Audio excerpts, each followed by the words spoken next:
দর্শক ত্রিপুরা ত্রিবুত্তুন অনারারে স্বাগত জানায় রায় ঝুলন দত্ত কাপ্তাই প্রতিনিধি। অনারা জানন কাপ্তাই লেগত পানি বাড়ার ফলে মঙ্গলবার দিবাগত রাত 12:02 কাপ্তাই পানি বিদ্যুৎ কেন্দ্রের পিছনে যে 16 জলকপাট আছে 6 ইঞ্চি করে ছাড়ে দিয়ে, যার ফলে প্রতি সেকেন্ডে কাপ্তাই লেগতন কর্ণফুলী নদীর মধ্যে 9000 কিউসেক পানি আশ্রয় করে। পিডিবি ম্যানেজার প্রকৌশলী মাহমুদ হাসান আরানা জানাই গতকাল সোমবার রাতে 10টা বাজে কাপ্তাই লেগর পানি 108.02 এবং 12টার দিকে আস্তে আস্তে যখন বাড়ে তখন 12:02 পানি ছাড়ে দিই। রাঙ্গামাটির কাপ্তাই লেগর পানির উচ্চতা বিপদ সীমার উদ্দি অতিক্রম করণে অবশেষে পানি বিদ্যুৎ উৎপাদন কেন্দ্র 16 জলকপাট 6 ইঞ্চি করে খুলে দিয়ে হই। এতে প্রতি সেকেন্ডে 9000 কিউসেক পানি কাপ্তাই লেগরতুন কর্ণফুলী নদীত নিষ্কাশন করা হয়।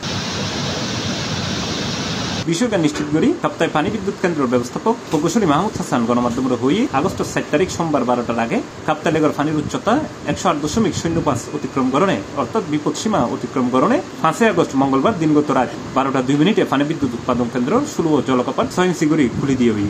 বর্তমানে কাপ্তাই লেকের পানির সীমা বিপদ সীমার কাছাকাছি হয়। গতকাল রাত 12:05 থেকে 12:45 মধ্যে কর্ণফুলী পানি বিদ্যুৎ কেন্দ্রের স্পিলের 16টি গেট 6 ইঞ্চি পরিমাণ খোলা হয় এবং সেই সময় রিজার্ভারে পানির লেভেল ছিল 108.05 এবং 6 ইঞ্চি স্পিলে গেট খোলার জন্য পানি 9000 কিউসেক পানি স্পিলে গেট দিয়ে বের হয়ে যাচ্ছে।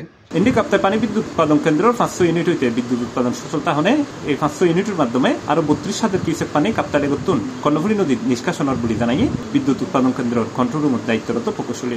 আর পাশাপাশি আমার 5টি ইউনিট বর্তমানে উৎপাদনত আছে এবং যার জেনারেশন 222 মেগাওয়াট এবং 5টা ইউনিটের মাধ্যমে প্রায় 32,000 কিউসেক পানি ডিসচার্জ হচ্ছে। পিডিবি মেলাতে আরও হই ভাটি অঞ্চলের মানুষ বিশেষ করে রাঙ্গুনি আছে, রাজন হাটাদারি, যারা এই কর্ণফুলী নদীর আশেপাশে তারাতে আতঙ্কিত হয়ে কিছু নেই, কারণ এত বেশি পানি নেওয়া ছাড়ে গত বছর 18 ইঞ্চি পানি দিয়েছি কোনো বন্যা নয়, যার ফলে পানি বঙ্গোপসাগরের মধ্যে মিশে যাবে। ওনারা আতঙ্কিত নয়, সচেতন থাকুন। ত্রিপুরা ত্রিবুত্তুন ঝুলন দত্ত কাপ্তাই স্পিলওয়ে।